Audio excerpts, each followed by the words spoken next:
Greetings everyone, it's I, the family car guy, and today is a very special day because, hey, listen, I've been talking, I don't really want to say I've been talking a lot of junk, but I do kind of feel like a lot of the people who have C4s, they're moving on to the C5. And for a lot of good reasons, I'm not going to hate, but I also feel like us C4 owners are being left in the dust. But to show some love to my Corvette community and those people who are moving on to the C5 or who are considering the C5 for various reasons, I myself decided to go out and purchase my very own C5. And let me just tell you guys right now, it is faster than Jimbo's C5, guaranteed. It's faster than Streetspeed717 C5. Like, if you're gonna buy a C5, you gotta go all the way to the top. You gotta take the elevator and ride all the way to the top floor. So that's what I did, just to make sure that I had a legit reason and a legit talking point in terms of going and getting a C5. So without further ado, let me go ahead and reveal to you guys my new C5.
It's the next day. You see I've changed my clothes. As the family car guy, you get busy, you got kids, you got a wife, you gotta do what you gotta do. You gotta go to work.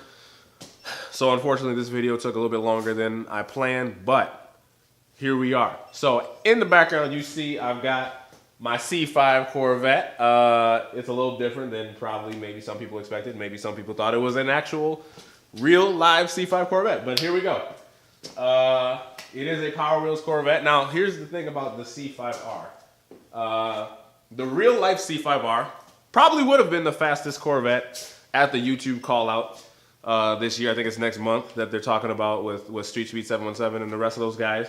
So the C5R was Chevrolet's attempt to enter into the racing scene with the Corvette. They produced 12 of these, actually 11 of these, from 1998 to 2004. The 12th one was actually a prototype for the successor to the C5R, which would have been the C6R. So in 1998, let me move out of the way so you can see it, not that you care, because you've seen it enough times now. But in 1998, when they first started this, they had a 366 cubic inch, 6.0 liter V8 derived from the LS1 motor, which was from the C5 production car, which was made in 1997. And then in 1999, they actually came out with the LS7, the 7.0 liter V8, 427 cubic inches, which some of you may or may not recognize from the C6 Z06. So this car, it put out about 600 horsepower. It won several notable races, such as the 24 Hours of Daytona, 24 Hours of Le Mans. So it had a very successful racing pedigree, and then went on to produce the C6R and the C7R. So, and as a matter of fact, the C5R, even though it's been largely replaced by the C6R, the C5R does still race today. It was created by the Pratt and Miller Group in 1998, and they built pretty much all those cars. The 11 out of 12 cars were built by them. And so this car has a strong pedigree. So I went ahead, like I said, and I bought the fastest Corvette, the one that was truly dedicated to racing. So obviously you can't go out and buy one of these. I mean, I think the last time I saw one, it was like $400,000. So buying a racing Corvette, even if it was available, is kind of on the expensive side. So, and if it was me, I'm gonna go get ultimately my dream car, which would be the Lamborghini Aventador, black on black. So sweetheart, if you're watching this, Christmas list. Anyway, but let's take a little deeper dive into my particular C5R, and let's see what she's working with. Let's do it. So as you can see here, we got a real close up. Look at that. Look at that. Look at that 6.0 liter engine, which is really a 12 volt sealed lead acid battery. Very, very safe for all the kids. By the way, if you have a Power Wheels at home, highly recommend you upgrade into this battery. It lasts a lot longer. The previous owner modified this car quite a bit in terms of the wiring. And so now it looks like what it looks like. He was actually running it off a car battery, which I was kind of like, bro, that's kind of unsafe, but do what you need to do.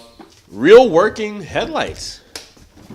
There's kind of a little bit of a short here, but you see, it's got real working headlights. So there you go. Yeah, you can see it. That's kind of dope. So I rode this around at night a little bit. Now I'm about 6'2", right about 200 pounds, and this thing carries me around with a plum. Like when I race my kids in their little frozen Power Wheels Jeep, I soundly beat them. I think it has more to do with the battery than anything else. But basically that's that. So what else can I say about this car? Do I have plans for this car? Potentially. I mean, why not? It's something. It's a toy. It's fun. It's a good time. It's a way for me to spend time with my kids and still do my Corvette thing. So yeah. So that's kind of what we're working with. But I do like the detail. You gotta love the detail on this car. I mean, all of the different, the CompuWare, all the way down to the CompuWare and the Goodyear and all this, the body skirt and all that kind of stuff. I mean, I gotta give credit to this. And it's kind of ironic because the company that made this car, this particular car, was actually not the people that make Power Wheels. It was actually the company called Safety First, which makes like car seats and strollers and all that kind of stuff. So it's kind of funny. So it's pretty cool to kind of have picked up this car, and I found it on Craigslist for the very, very cheap rock bottom price of $50, which I talked them down to $40. So there you go. It's the cheapest Corvette, cheapest C5 in America. It's my very own C5, and there she is. So hope you enjoyed this video. Obviously, it's kind of a little bit of a parody, but like, share, subscribe. Also, big plans for the C4. We're coming to the end of Corvette. We're coming to the end of Corvette season, but we still got big plans for the C4. I did just do a mod, which I'll reveal to you guys soon. So we have that. There's a couple other things that need to be done to it, some of which I've named in previous videos, so stay tuned. Keep it locked on this channel.